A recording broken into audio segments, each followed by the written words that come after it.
उपस्थित बंधू आणि भगिनींनो, आपण ज्यावेळेस आपला मुलगा किंवा आपली मुलगी शिकण्यासाठी 11वी आणि 12वी मध्ये जिथे ठेवायचं असेल ती सुरक्षित असलं पाहिजे. संत तुकाराम नॅशनल मॉडेल स्कूल सुरक्षेच्या दृष्टीने अत्यंत उत्कृष्ट आहे. या ठिकाणी चौकोनी 17 एकर जमीन आहे. चौकोनी याला कंपाऊंड आहे. बाहेर जाता येत नाही. केवळ इकडे एक दरवाजा, इकडे एक दरवाजा.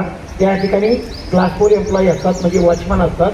बाहेर जाण्याची परवानगी नाही, आत येण्याची परवानगी नाही. काही कारण असल्याशिवाय आतमध्ये येऊन देत नाही, काही कारण असल्याशिवाय बाहेर जाऊन देत किंवा पास असल्याशिवाय बाहेर जाऊ देत नाही. आणि मुलींसाठी विशेषतः मुलांसाठी इथं सुरक्षित वातावरण आहे. तर सगळी चांगली व्यवस्था आहे, शिस्तबद्ध वातावरण आहे आणि मुलगा बहुतेक आपल्या स्वप्न साकार करतो या ठिकाणी. तेव्हा सुरक्षिततेसाठी, चांगलं शिक्षण मिळण्यासाठी किंवा त्या मुलावरती चांगले संस्कार होण्यासाठी अवश्य आपण या ठिकाणी ऍडमिशन घ्यावं. इथे मेरिट शिवाय ऍडमिशन मिळत नाही, कुठलाही मॅनेजमेंट कोटा नाही किंवा कुठलीही शिफारस चालत नाही. अनेक मंत्र्यांचे, अनेक आमदारांचे, खासदारांचे फोन येतात.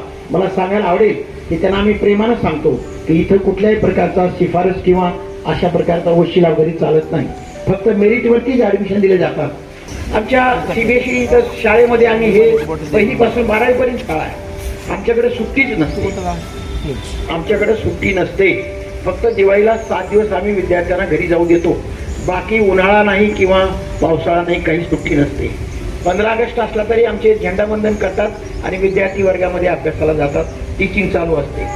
शिक्षकाला सुट्टी नसते, फॅकल्टीला सुट्टी नसते, विद्यार्थ्यांना सुट्टी नसते, आम्हालाही सुट्टी नसते. 12 महिने आमचं विद्यालय, आमची मेस चालू असते. फक्त दिवाळीमध्ये 7 दिवस बंद असतं सगळं.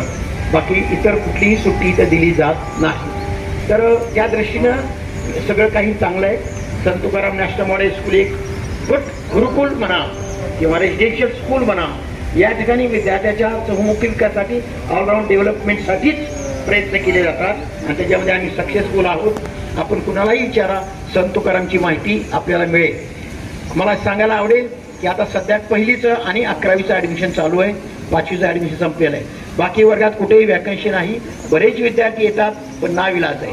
चांगल्या विद्यार्थ्याला ॲडमिशन दिलं पाहिजे, परंतु वॅकन्सी नसल्यामुळे दिलं जात नाही. आमच्याकडे 1ली पासून 4थी पर्यंत 5 तुकड्या आहेत आणि 5वी पासून 10वी पर्यंत 6 तुकड्या आहेत आणि 11वी आणि 12वीला 8 तुकड्या आहेत. अशाप्रमाणे हे central board of secondary education CBSE तर्फे चालवणारे एक उत्कृष्ट स्कूल आहे. उत्कृष्ट स्टाफ आहे, उत्कृष्ट काळजी घेतो आणि हे सुरक्षित आहे. रेग्युलर क्लासेस होतात 8 ते 11 पर्यंत. 11 ते 11:40 लंच ब्रेक असतो आणि मग त्याच्यानंतर परत कंटिन्युअस क्लासेस असतात 3 किंवा 4 वाजेपर्यंत. आता 3 किंवा 4 वाजेपर्यंत असं मी म्हणते, याचा अर्थ की फिक्स नाहीये का? फिक्स असतो, पण हा 2 वर्षाचा कोर्स आहे आणि त्यामुळे जो सिलेबस जास्त असेल त्याला थोडासा जास्त पिरियड द्यावा लागतो आपल्याला. म्हणून 3च्या ऐवजी कधी 4चा पण टायमिंग ठेवावा लागतो. आणि त्यानंतर एक डीएसपी पिरियड असतो. DSP that is doubt solving period. शिकत असताना एक मुलांमध्ये न्यूनगंड असतो क्लासमध्ये की आपल्याला विचारायला नको वाटतं, त्याला सगळ्या मुलांमध्ये अपमान वाटतो. मग त्या डीएसपी पिरियडमध्ये एकेका वर्गामध्ये असे टीचर्स बसलेले असतात त्या सब्जेक्टचे. मुलांनी त्यांना जायचं, आपला डाऊट विचारायचा आणि डाऊट क्लिअर केले जातात मुलांचे. या पद्धतीने आमचा रेग्युलर शेड्यूल असतो. या व्यतिरिक्त 5 दिवस या मुलांची आपण टीचिंग करतो आणि 1 दिवस प्रिपरेटरी हॉलिडे दिला जातो त्यांना सॅटरडेला. या व्यतिरिक्त मुलांना डीपीपी म्हणजे डेली प्रॅक्टिस पेपर आपण दिले जातात. त्यामध्ये प्रत्येक विषयासाठी क्वेश्चन दिले जातात. डेज आपण अलॉट केलेले आहेत. एका दिवशी बायोलॉजी, एका दिवशी फिजिक्स, केमिस्ट्री असं दिलेले जातात आणि हे रेग्युलर मुलांनी सॉल्व्ह करायचे आहेत प्रश्न जे आहेत ते. आणि त्या प्रश्नाची उत्तरं जर त्यांना नाही मिळाली, ते जर समजत नसेल तर तेही प्रश्न विद्यार्थी डाऊट सॉल्व्हिंग पिरियड मध्ये आपल्या टीचरना विचारू शकतात. म्हणजे या पद्धतीने त्यांची आपण एक्झाम घेतली जाते. दर वीक मध्ये प्रत्येक वीकला त्यांची टेस्ट घेतली जाते आणि महिन्याच्या शेवटी एक क्युम्युलेटिव्ह टेस्ट घेतली जाते. CT1 किंवा CT2 असं आपण त्याला नाव दिलेलं आहे मंथ वरती. मग या टेस्ट मध्ये आपण पूर्ण महिन्याचा जो सिलेबस आहे, जो कम्प्लीट झालेला आहे, त्याच्यावरती आपण एक्झाम घेतो. म्हणजे वीकली टेस्ट तर होतेच, वीक वरती जो सिलेबस झालेला आहे त्याच्यावरती मुलांना आपण एक्झाम घेतो. त्यावेळेस त्यांना प्रिपेअर करावं लागतं आणि मग त्यांचं फक्त जे ध्येय आहे त्या ध्येयाकडे नेण्याची तयारी आपण केलेली असते. याने मुलगा किती हुशार आहे यापेक्षा त्या मुलांकडून करून घेणं फार गरजेचं असतं. हुशार आहे पण काहीच करत नाही, पण बुद्धीने थोडा कमी आहे पण करतोय, हार्डवर्क करतोय, त्याला बरोबर कन्सिस्टन्सी आहे, तर तो त्याच्या ध्येयाकडे जाणार आहे. म्हणून आमचं एवढंच मत आहे की तो कन्सिस्टन्सी अभ्यास करतोय का नाही एवढंच तुम्ही पाहायचं आहे. शिकवायचं नाहीये. डायरेक्टर सर ज्युनियर कॉलेजमध्ये तिथेच असतात दिवसभर. मी इथे या 7 सरांचं वर्किंग चालू असतं. मी 7 वाजेपर्यंत असते साधारणतः. संध्याकाळी 7 नंतर लातूरमध्ये राहत असल्यामुळे मला कॅम्पस सोडावं लागतं. हे रेग्युलर आमचा शेड्यूल झाला. जर तुम्ही व्यवस्था काय दिली, फॅसिलिटीज काय आहेत याचा विचार केला तर आपल्याकडे मुलांना जे हॉस्टेलमध्ये राहू शकतात किंवा ज्यांना हॉस्टेलमध्ये राहायचं आहे त्यांच्यासाठी मुलींचं आणि मुलांचं हॉस्टेल वेगळं आहे. समोर पाहू शकता ही जी बिल्डिंग आहे समोरची हे मुलांचं हॉस्टेल आहे आणि पलीकडे जी बिल्डिंग आहे ते मुलींचं हॉस्टेल आहे. दोन्हीच्या मध्ये मेस आहे.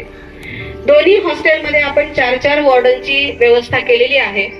2 वॉर्डन नर्स कम वॉर्डन आहेत. म्हणजे मुलगा आजारी पडला किंवा मुलगी आजारी पडली की इमिडिएट त्यांना जे प्रायमरी ट्रीटमेंट द्यावं लागतं, फर्स्ट एड द्यावं लागतं, त्यासाठी त्यांची व्यवस्था केलेली आहे. शिवाय संस्थेतर्फे स्कूलतर्फे आम्ही एक हॉस्पिटल इथे नाव नोंदणी करून घेतलेलं आहे. आमचं रजिस्ट्रेशन केलेलं आहे की इमर्जन्सी रात्री काही झालं तर आमची स्वतःची व्हेकल आहे. त्या व्हेकलमध्ये आमच्या वॉर्डन सोबत आम्ही विद्यार्थ्यांना हॉस्पिटलमध्ये घेऊन जातो. पण स्पेशलायझेशन आहे, काहीतरी अचानकच त्याला आजार उद्भवलेला आहे, ट्रीटमेंट द्यायची आहे, त्यावेळेला म्हणजे आम्ही हॉस्पिटलमध्ये नेलं तरी पेरेंट्सना कळवतो. पण स्पेशलायझेशन बाकीच्या ज्या ट्रीटमेंट करायच्या आहेत त्यासाठी पेरेंट्स येणं गरजेचं आहे आणि मग आम्ही पेरेंट्स आल्यानंतर पेरेंट्सच्या हातात ते सुपूर्द करतो. एकदा विद्यार्थी कॉलेजमध्ये गेला, आता हॉस्टेलच्या विद्यार्थ्यांचा आपण पहिल्यांदा बोलूया. इथून जात असताना तुम्हाला दिसलं असेल वॉचमन असतात. रोड क्रॉस करेपर्यंत त्यांची स्पेसिफिक वेळ आहे. 8 वाजता क्लासेस सुरू होतात. 8च्या अगोदर मुलं तिथे गेली पाहिजेत. वॉचमन असतात, टीचर्स असतात जे सेफली मुलांना रस्ता क्रॉस करून घेतात. एकदा मुलं गेल्यानंतर तिथे मेन गेट आहे, ते गेट बंद करून गेले असतं. म्हणजे मुलगा किंवा मुलगी विद्यार्थी आतमध्ये गेल्यानंतर त्यांना बाहेर प्रवेश नाही. नाईट ड्युटीलाही वॉचमन आहे. हॉस्टेलच्या बाहेर गर्ल्स हॉस्टेलला पण वॉचमन असते आणि बॉईज हॉस्टेलला पण वॉचमन असते. हे एक्स्ट्रा झाले, वॉर्डन सोडून ते असतात. त्यामुळे सगळीकडे मुलांच्या सेफ्टी आणि सिक्युरिटीचा खूप पद्धतशीर आम्ही केअर घेतलेला आहे. स्टाफ नर्स पण आहे. याच्या व्यतिरिक्त एक स्कूलमध्ये स्टाफ नर्स आहे. कारण मुलीचे प्रॉब्लेम्स असतो. एक मनामध्ये शंका असते की काही झालं मुलांना तर काय करायचं, कारण स्कूल फार लांब आहे आणि इथे काही व्हेकल अवेलेबल होईल की नाही असा तुम्हाला एक प्रश्न पडू शकतो. स्कूल म्हणजे हॉस्टेलच्या विद्यार्थ्यांसाठी तर व्हेकल आहेच आहे, पण कॉलेजमधल्याही विद्यार्थ्यांना काही झालं, पेरेंट्स अवेलेबल नसेल तर त्याला आम्ही हॉस्पिटलमध्ये ऍडमिट करतो, हॉस्पिटलमध्ये घेऊन जातो. जाताना पेरेंट्सना सांगतो, पेरेंट्स तिथेच हॉस्पिटलमध्ये येतात. कारण स्कूलच्या ज्या बसेस आहेत 26 बसेस ह्या स्कूल प्रिमायसेस मध्येच असतात दिवसभर. त्यामुळे अशी कुठलीही अडचण या मुलांना येत नाही. या पद्धतीने आमचं सगळं जे आहे कामकाज जो आहे तो चाललेला असतो. Of you and I even thanks to all of you. Thank you so much.